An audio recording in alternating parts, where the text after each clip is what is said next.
Um, I need to annotate um, my Luma story um, for Miss Elizabeth Kinney, who went on to marry a professor at Columbia University, I think, because I did try and check her out.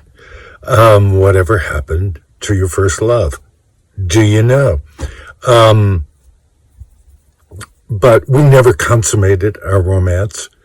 And if you can find the Luma scroll from 1968, 67, I'm not sure. I haven't tried.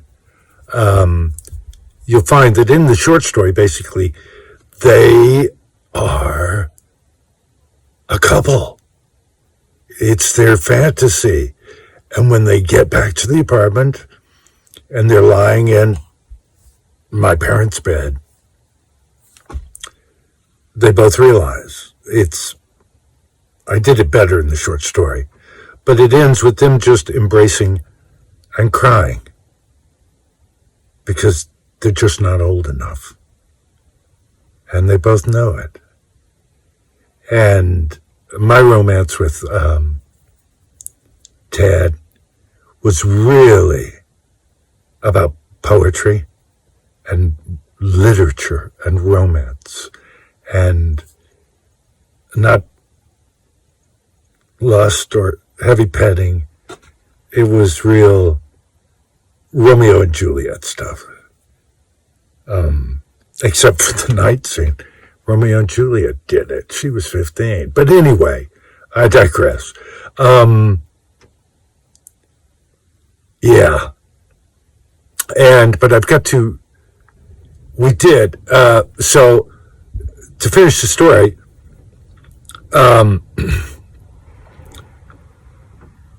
Ted and I go out, we start walking towards the river. And I mean, cinematic.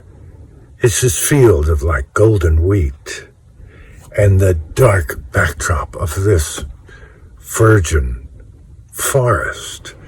And we're walking away in this Andrew Wyeth painting from a Revolutionary War perfectly restored home. And we're getting near the river and we lie down by the river and we talk. Oh my gosh. Will we ever see each other again? And what does this mean? What's happening? And we didn't do it. We talked about it. Not about it. We talked about love. And it was beautiful. A beautiful afternoon for a condemned man. When we got back to the house, about 2.5 hours later, after a farm bell, began to toll for thee, and there was a cab waiting. And the cab took me back to my school, and I believe the master on my floor, the masters were teachers, usually single, but some married and some with kids, who lived on each floor and in each dorm, who oversaw that floor. And mine came to me and said, the executive committee or whatever they were called are meeting tonight. Stay in your room. Lights out was 10. Some buddies came to visit. Next morning, bell rings. I got 15 minutes to put on a tie, a shirt and a tie, sports jacket, khaki slacks, and get down to breakfast. I get to breakfast. Everybody's talking about it, but none of the masters are talking. I eat my breakfast. I made it through breakfast.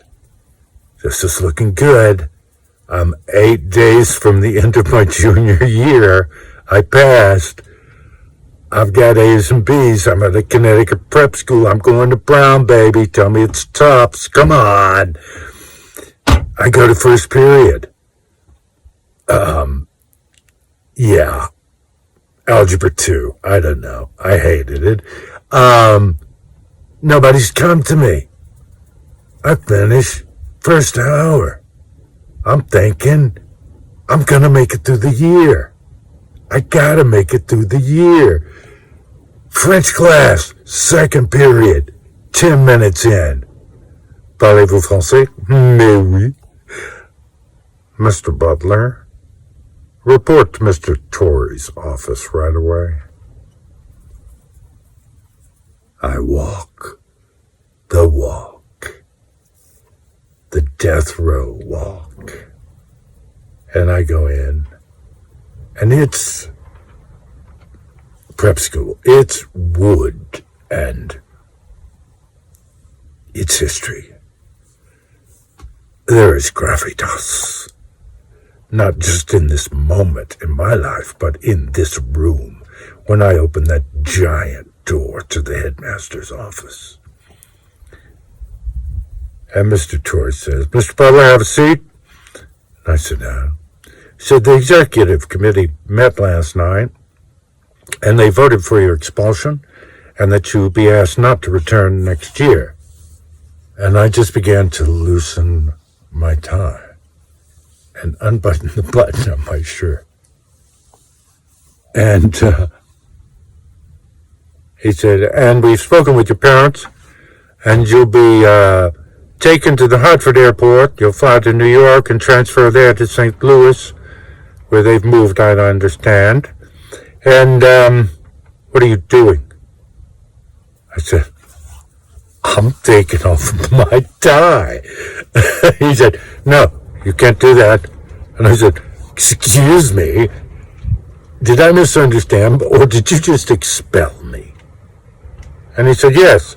And I said, then I don't have to wear a tie. He said, yes, you do.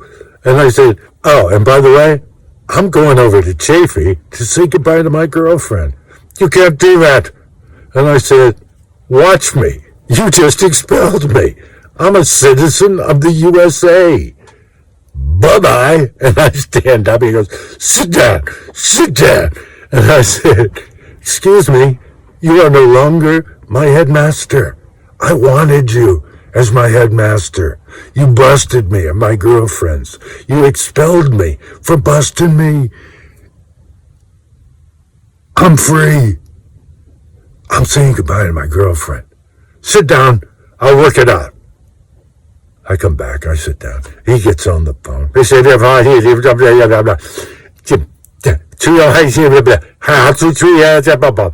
and I'm listening to this just going, my parents, my poor parents. Oh, Lord, forgive me. What have I done to my parents? And everything you can imagine for a 17-and-a-half-year-old boy. All right, I've worked something out for you, Mr. Torrey, the headmaster. Our driver will take you in the station wagon to Chafee. You'll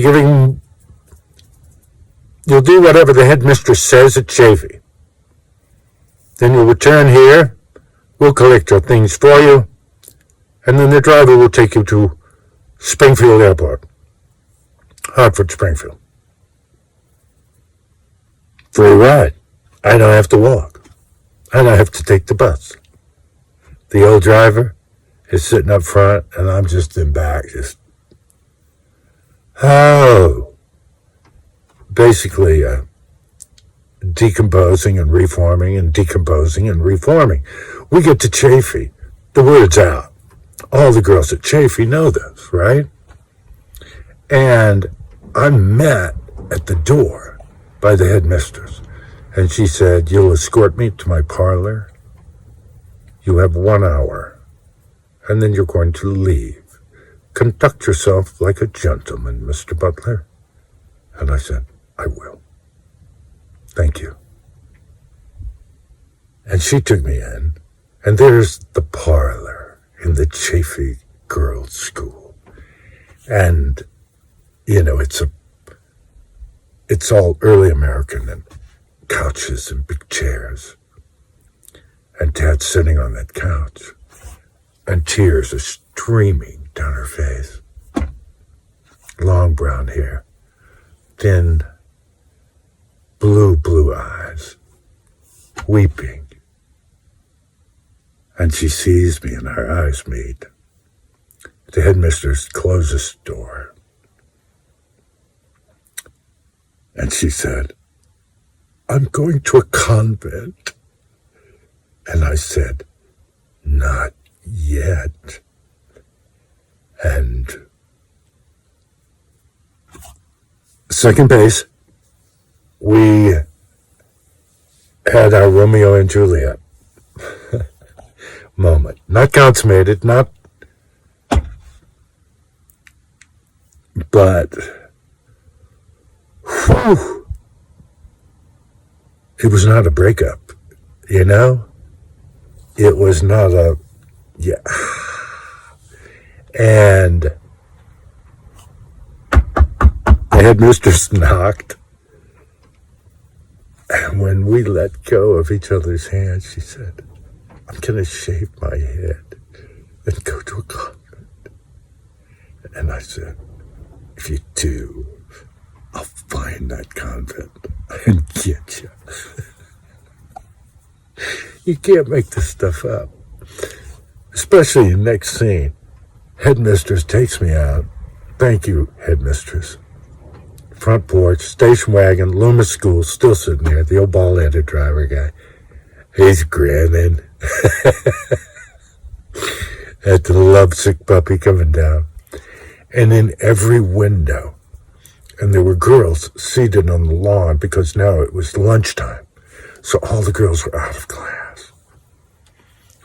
Dad is standing on the steps of the girls' school, and the lawn is covered with girls crying.